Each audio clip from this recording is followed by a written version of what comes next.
Welcome to the Insomnia Project. Sit back, relax, and listen as we have a conversation that will hopefully be mundane or ordinary for you, but I know some people often will find our episodes interesting. So at the very least, I hope this episode helps you relax.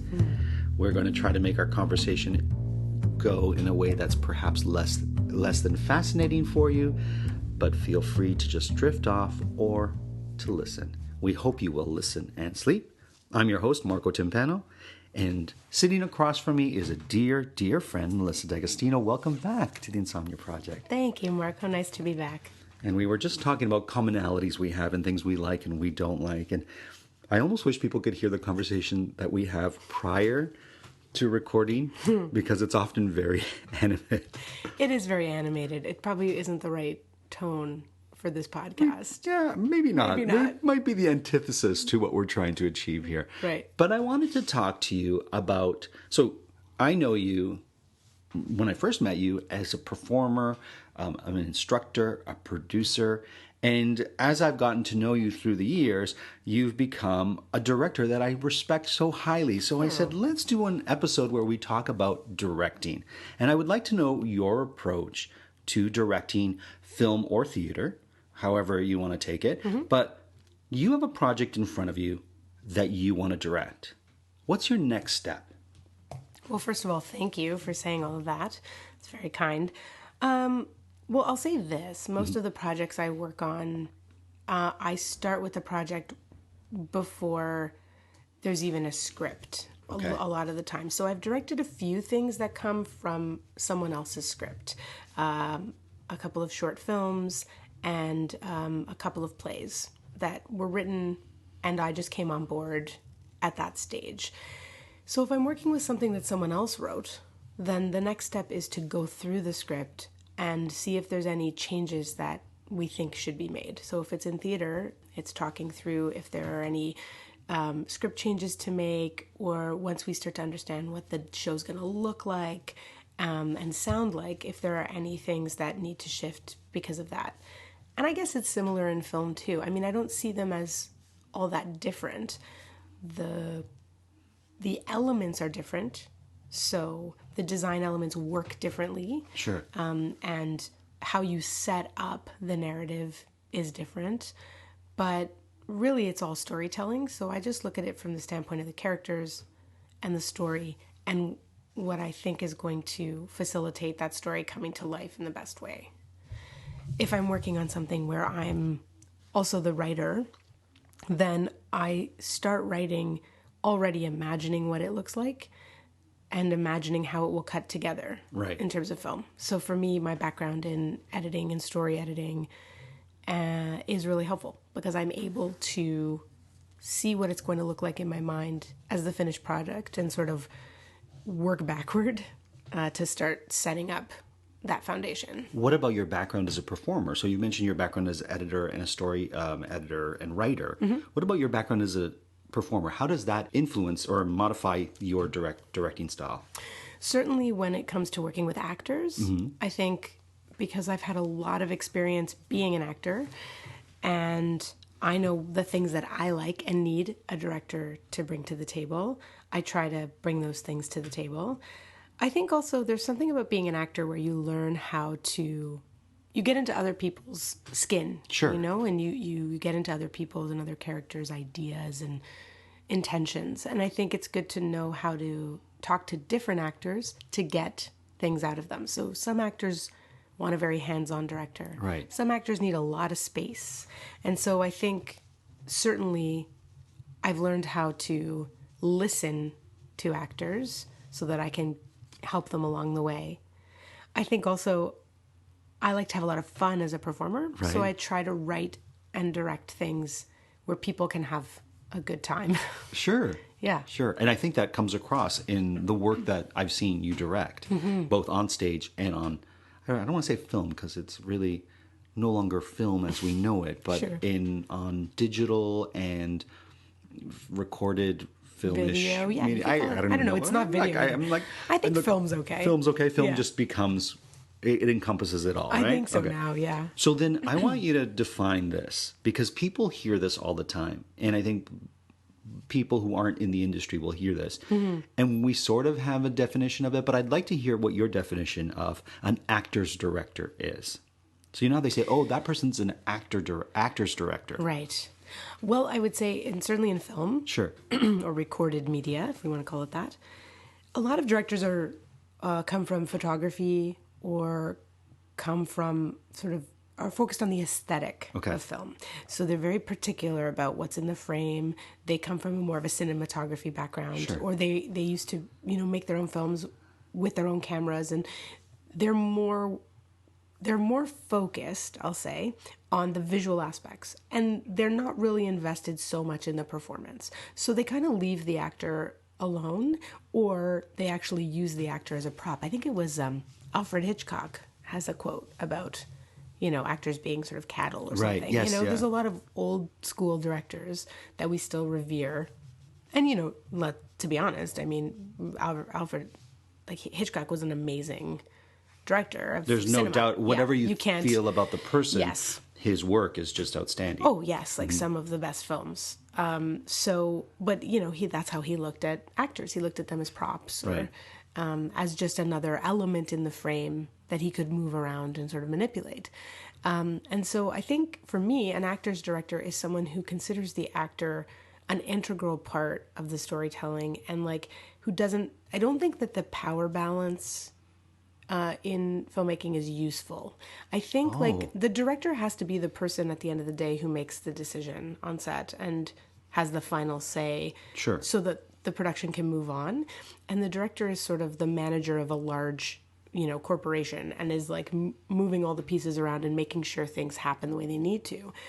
But ultimately, everyone on that set is contributing to that moment. And I think an actor's director values an actor and an actor's process and looks to an actor to bring something that they could have never thought of to the moment, to the scene, to the film.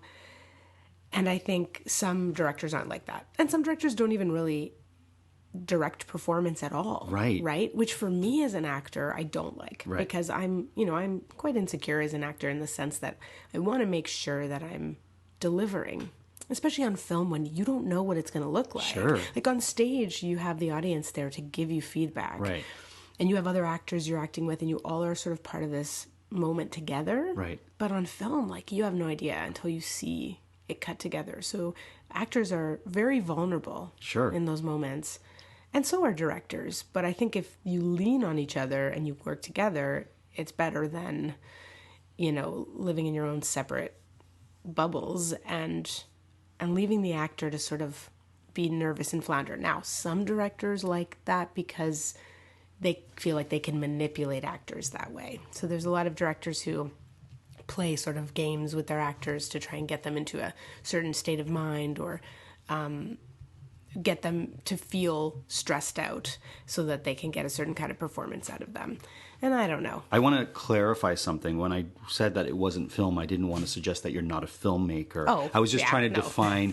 I was trying to define that it's no longer on celluloid. You don't really see that, but you're a multi-talented creator who works in film, digital, TV, stage, live media. So I just want to state. Thank you. And I'm sure there's ones I'm missing in here as well. God. No, I'm it's not more for me offended. because then I have to go back and edit the stupidity that I just said because I wasn't clear. So I figured I just kind of edited the moment with my voice. That's good. Now, you did mention off the top, one of the first things you do when you receive a project that you want to go forward with is the look and the sound. Mm-hmm. What is your look and your sound when it comes to creating, when it comes to directing? That's a great question. I know, it's a tough question. I don't even know how it came to me, but I'm like, this sounds like a good question I'm about to ask. Can I be honest and say that I think I'm still... I don't have enough of an oeuvre, if you will, of films that I could say I have a particular aesthetic yet. Oh, and I would disagree. I would see your films, and there's this brightness in shades of darkness too that really sort of dovetail together in a way that creates a piece that sticks with you. Oh, cool. So I'm going to say that. Wow, thank you. I hope it's okay. You would probably listen back and you'd be like, what is he saying? No, that's great. That's what I see. And maybe it was an unfair question because it's easier for the person who views your work. Maybe. I don't know. I can tell you what my what I like. Okay. Wait, that And what was I going to hope. be okay. Yeah. I think, like, for me, I like things, I do like saturated, I like saturation. Okay. So I like, deep colors, and I like a lot of depth and contrast. Like, I don't love it when things are sort of desaturated, unless it's a really specific choice I'm making. Okay. I like richness. I also love I love movement. So I come from physical theater, dance. My major influences growing up were, MGM musicals, television sitcoms, variety shows, and like SCTV. So for me, I like to shoot a lot in wide shots and medium shots. I reserve close-ups for really specific emotional moments, because I think the comedy of the body and seeing the body in its full, as much of the time as possible, seeing the movement of the actor is so important, because so much of the work I do has to do with physical comedy or with body language or with characters. And I think characters happen from the ground up. They don't just happen on the face. Yes. And so I will say I favor wider shots and medium shots than close-ups.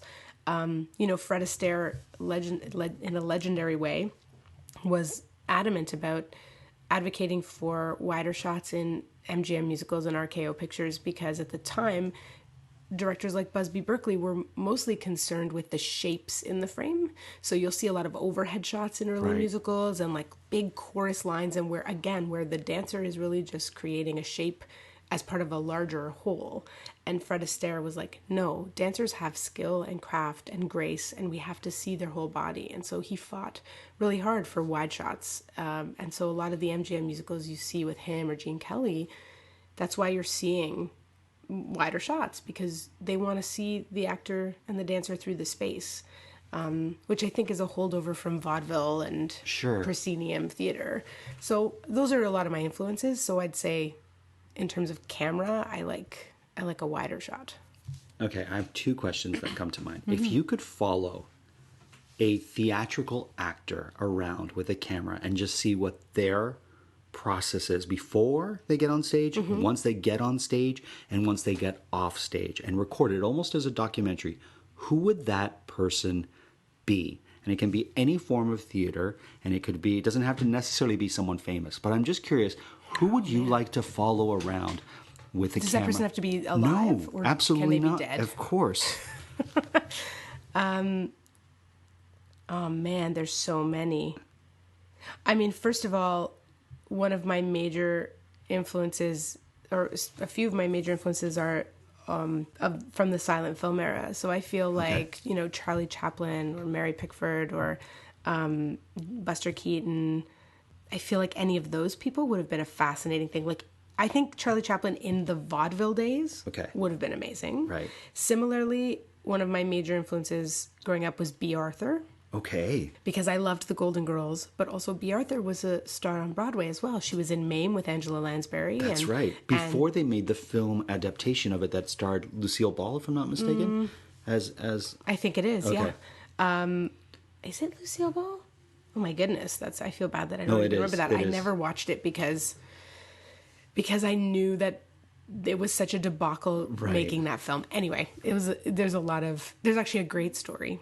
Ooh. Where Estelle Getty, who played Sophia on The Golden Girls, which who would played be Arthur's mother, character of her mom. Yeah, went in the first day, and so Estelle Getty was really starstruck because she came into her career quite late in life. She was, a Jewish mother in Brooklyn, and then decided she wanted to try and be an actor. And she had starred in the Torch Song trilogy on Broadway, and had with Harvey Feinstein. He wrote that, he did, right? Yeah. So that was her breakout role on Broadway, and that's how she became involved in the Golden Girls. And so on the first day that they were on set, she went into B. Arthur's dressing room and she said, "Oh my goodness, I had just watched Mame Mame was on TV on the weekend," and B. Arthur was like, "Oh, I don't want to talk about that." just was like, "Please don't." Oh my God, that movie! Just dismissed it. And it's so funny to think of their dynamic on the show and how that was very different in real life, because B. Arthur didn't really want to do that show. Right.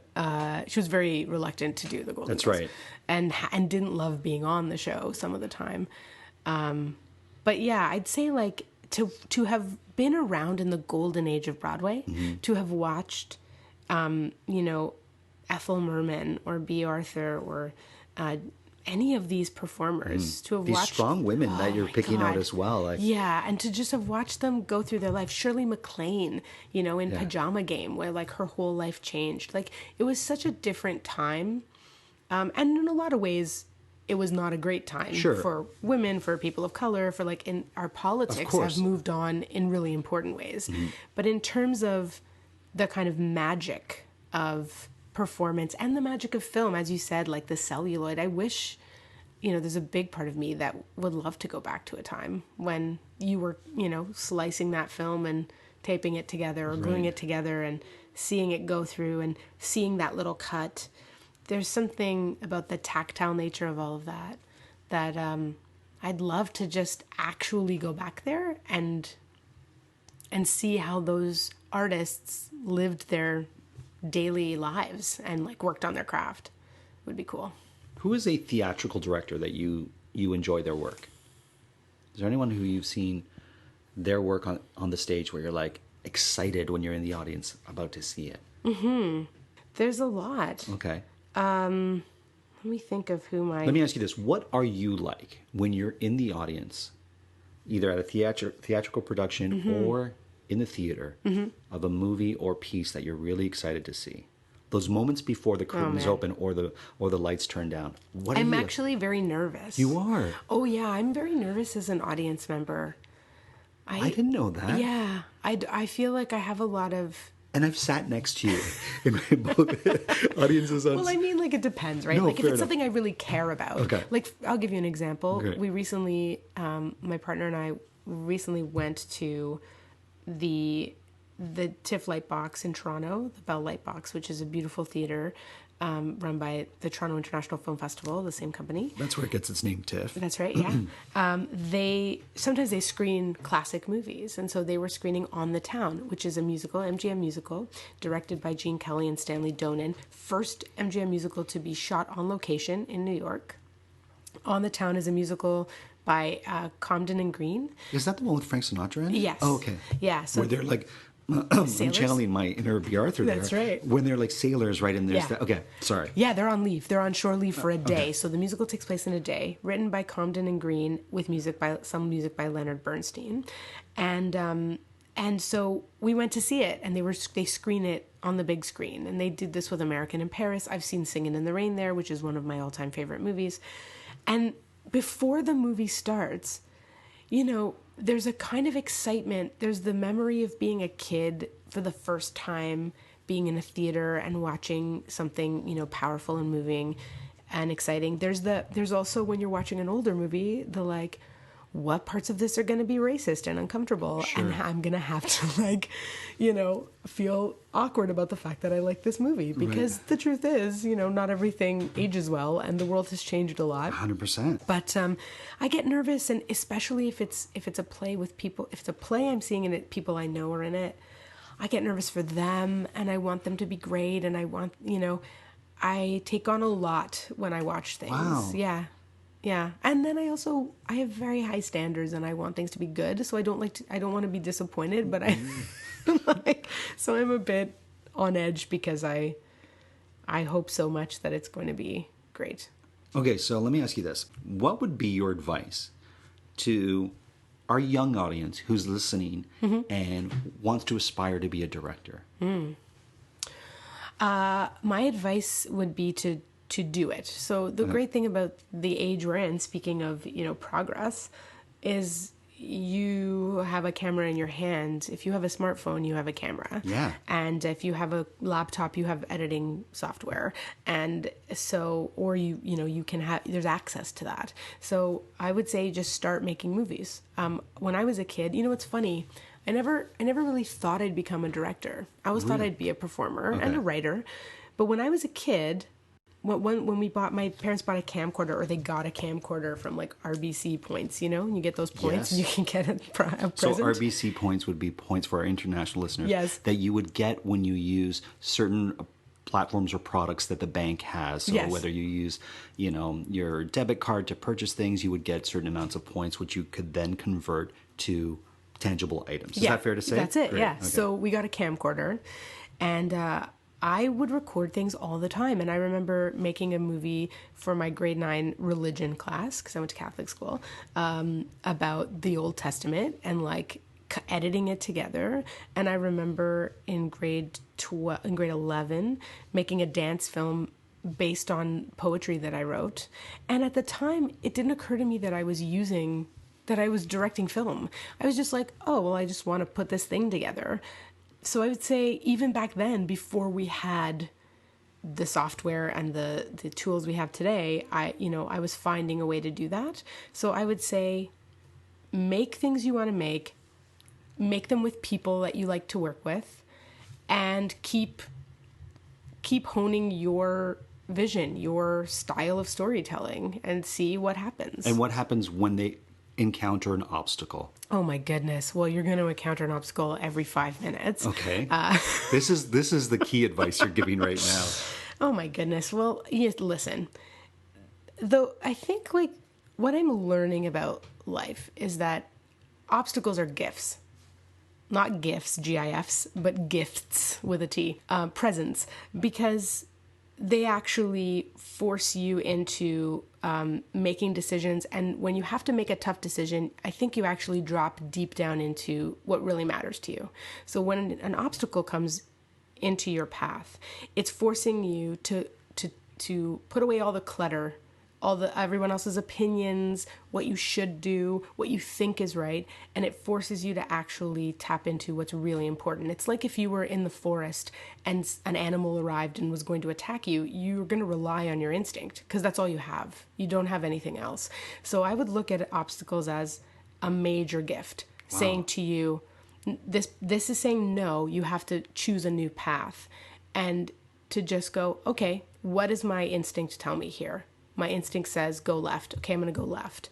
And to not focus on it, because I really have in the past. I let obstacles and people's acceptance of me or non-acceptance, like their opinion of me, really slow me down sometimes. Okay. And make me feel quite bad about myself. And it doesn't get you anywhere. You have to feel it. You're an artist, so you can't. This idea of having thick skin, I think, is a blessing and a curse. Your skin can't be so thick that you don't feel things. You are the conduit for stories and characters. You have to feel things. You have to feel disappointment, and you have to feel anger, and you have to feel joy, because you have to tell stories, and that's where they come from.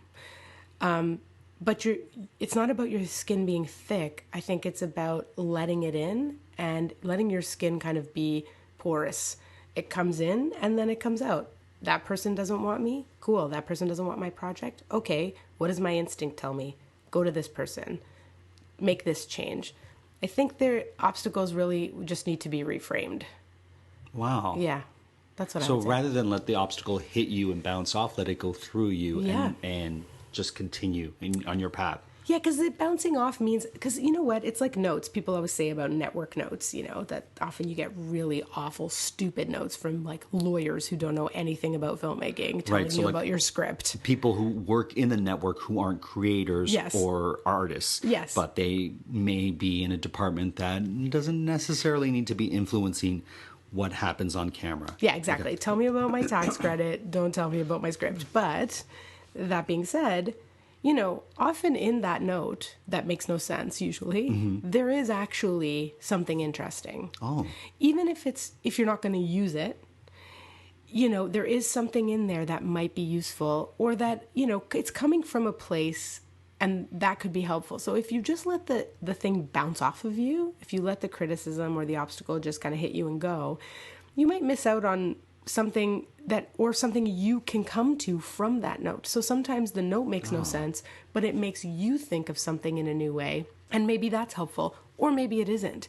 But if you don't actually let yourself take it in for a second, you'll never know. And so I think it's useful to be able to do that, and then to be able to make your own choice anyway. So to not let anybody else have more a priority or authority over the project than you. Now, sometimes if that person's giving you a lot of money, you can't always do that. Sure. And so then you have some compromises to make, but life's full of compromises. It's just a matter of making sure you can move forward having made those compromises and still feel good about yourself and the project as much as possible. Well, Melissa, I want to thank you for being a guest on our show. I want to thank you for redefining the triple threat: performer, producer, and director. Thank you. And we look forward to seeing the success of all your projects, whether they be in front of the camera, behind the camera, on stage, or in the multitude of platforms that I tried to define at the top of the show. Well, thanks, Marco. This was really fun. Thank you for listening to the Insomnia Project. As always, we're produced by Drumcast Productions, and this episode was recorded in Toronto, Canada.